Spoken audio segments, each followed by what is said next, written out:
महाराष्ट्रात कुठेही चांगलं काम होत आहे हे दिसल्यावर विघ्नसंतोषी विरोधक लगेच बोंबा मारायला लागतात.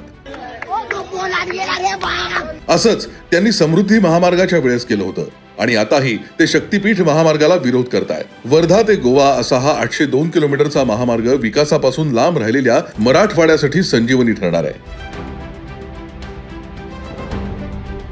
समृद्धी महामार्गानं जशी 10 जिल्ह्यांमध्ये समृद्धी आणली, शेतकऱ्यांना मोठ्या बाजारपेठा उपलब्ध झाल्या, शेतकऱ्यांना त्यांच्या जमिनीचा बाजारभावापेक्षा जास्त मोबदला मिळाला, महाराष्ट्राची 2 टोकं एकाच वेगवान रस्त्यानं जोडली गेली, तशाच पद्धतीनं शक्तीपीठ महामार्ग नांदेड, लातूर, परभणी यासारख्या मराठवाड्यातील 7 दुष्काळग्रस्त जिल्ह्यांसाठी अत्यंत फायद्याचा आहे. पण काही स्वयंघोषित शेतकरी नेते शेतकऱ्यांची माथी भडकवून त्यांना या महामार्गाच्या विरोधात उभं करतायत. ये अपन कुछ नहीं करने वाला है क्या?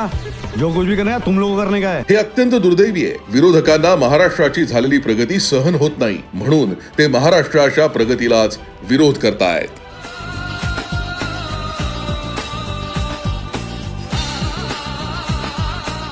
काही लोकांना ही सवय, ते प्रत्येक गोष्टीला विरोध करतात. असाच समृद्धीला विरोध या लोकांनी केला होता. आज समृद्धीने अनेक जिल्ह्यांचं चित्र बदललेलं आहे आणि विशेषतः मराठवाडा आणि जो दुष्काळी पट्टा आहे याचं चित्र जर बदलायचं असेल तर शक्तीपीठ महामार्ग हा त्याचं उत्तर आहे.